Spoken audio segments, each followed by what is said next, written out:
All right, hello, good morning or good afternoon, depending on what time you are getting started on your English work today.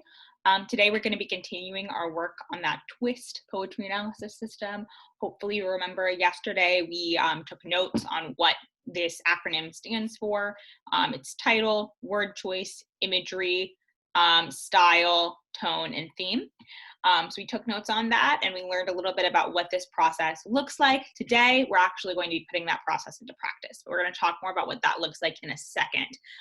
Before we get started today, I just want to flag for you that I'm working on making sure that what I'm assigning to you is manageable. My goal is that each assignment should take you about 30 minutes to complete.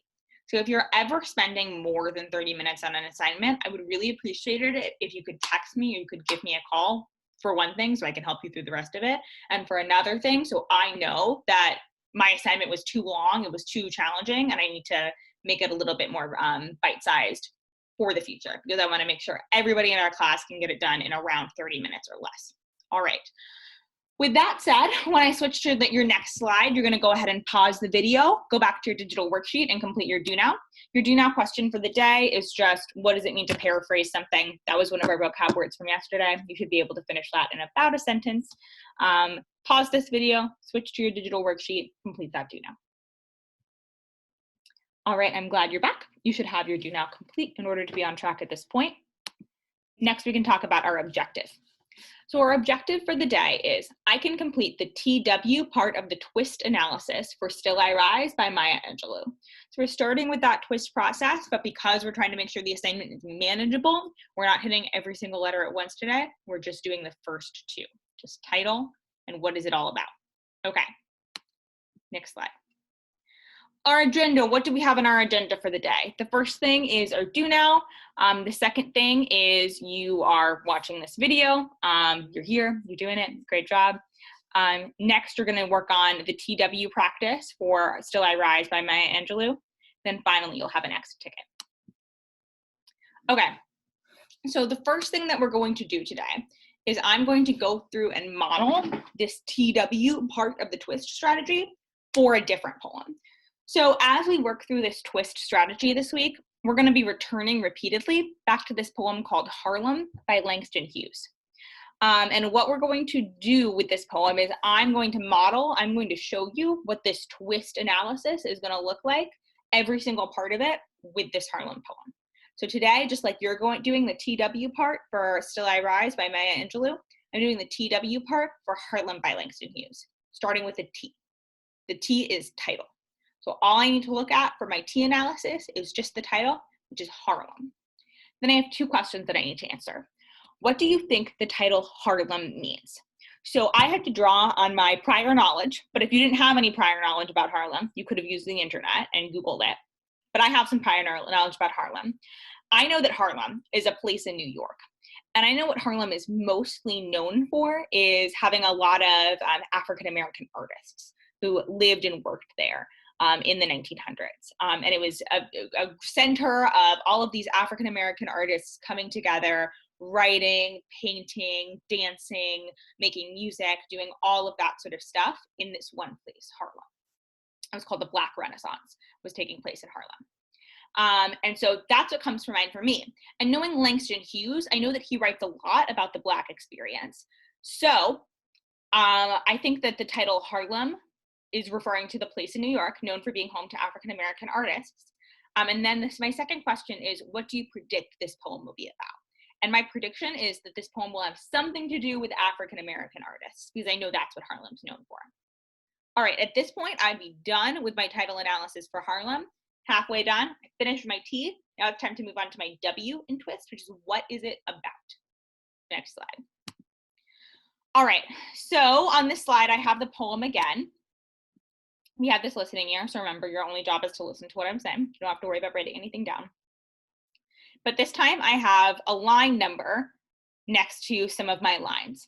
Because remember, when we're doing what is it about, we're paraphrasing, we're rewriting the poem in our own words, either line by line or stanza by stanza. For Still I Rise by Maya Angelou, you're going to be paraphrasing stanza by stanza. This is a longer poem. Because this poem is so short, I'm taking it line by line. But before I even do that, I'm just going to read the poem all the way through so I can get the full effect. Then I'm going to go back and paraphrase it line by line. Harlem by Langston Hughes. What happens to a dream deferred? Does it dry up like a raisin in the sun? Or fester like a sore and then run? Does it stink like rotten meat? Or crust and sugar over like a syrupy sweet? Maybe it just sags like a heavy load. Or does it explode? All right, this is probably a familiar poem to you because it's so famous. You've probably heard it before, but hopefully we'll be able to reveal some new things about this poem by going through our twist analysis. So we're on what is it all about, which means I have to paraphrase it line by line.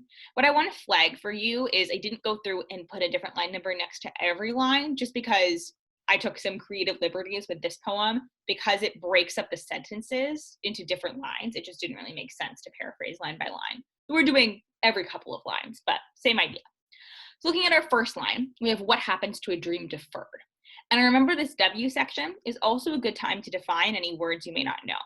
And the word deferred might be an unfamiliar word. So what I did was I Googled it. I found out that deferred means to like put something off. When you defer something, you put it off. So the way that I paraphrased this first line was, what happens when a dream is put off? Great. Then I looked at my second line. Does it dry up like a raisin in the sun? Okay, so he's saying when a dream is put off, does it dry up? So what I have for my paraphrase is, does it dry up and go away? Very straightforward. Doesn't require any interpretation at this point. I'm just putting it into my own words. Did my third line. Or fester like a sore and then run. That word fester is another word that might be unfamiliar. So I looked it up and I learned that fester means to rot. So here he's saying, does it rot like a sore, like a wound, and then run? So I just wrote, does it rot like a wound for my paraphrase. Now I'm going to look at line 4. Does it stink like rotten meat? So when I think of rotten meat, I think of something getting really gross and becoming smelly. So my paraphrase is, does it become gross and stinky? For line 5, or crust and sugar over like a syrupy sweet. So in my own words, I just wrote, does it form a crust? Very straightforward. Then 6 says, maybe it just sags like a heavy load. Maybe it falls under a weight. Like if it's something sagging, it's like falling in the middle because the weight that's being placed on it is so heavy. So I rephrase that as maybe it falls under a weight. 7 was, or does it explode? I just wrote it in my own words as, or does it blow up? So I'm not interpreting anything about the poem yet. I'm just going through and putting it in my own words to be sure I understand it. So now I have the whole poem over there, which I already read. And then in my own words, I have what happens when a dream is put off? Does it dry up and go away? Does it rot like a wound? Does it become gross and stinky? Does it form a crust? Maybe it falls under a weight, or does it blow up? So now I know exactly what the poet is trying to say because I put it in my own words. And I know that I understand all of the words in the poem because I defined it as I went. All right, so that's my TW model, my title and what is it about model for Harlem. Now we're gonna move in to doing it for Still I Rise. Stay with me though, because before you go into doing the analysis independently, this slide should have a listening ear on it. I forgot to add it, but just pretend it's there. Your only job is to listen when I'm on this slide. Before you start doing this analysis independently, just like I did for Harlem, I'm going to go through and I'm going to read it all the way through. Then you can go over and switch to your title and what is it about analysis. So I'm going to read it all the way through without stopping. Still I Rise by Maya Angelou.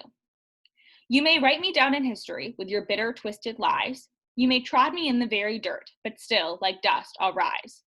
Does my sassiness upset you? Why are you beset with gloom?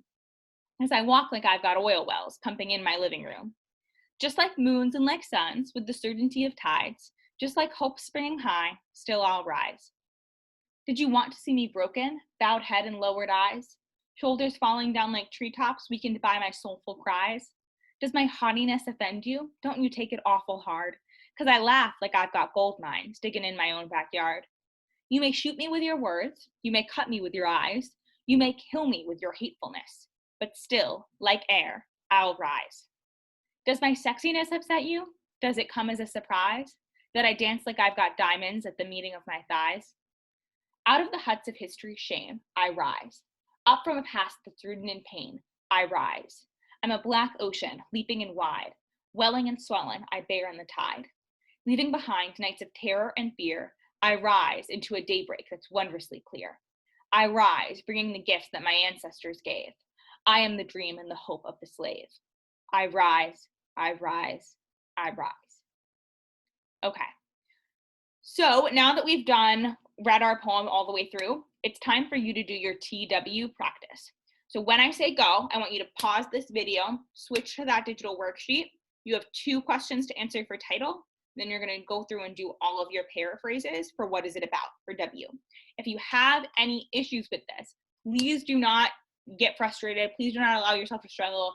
Please text me or give me a call and let me know that you are having a hard time. I want this work to be manageable for you. I want you to feel confident in the work that you're doing. If you're struggling, please call me and let me know. I am here to help. Okay, go.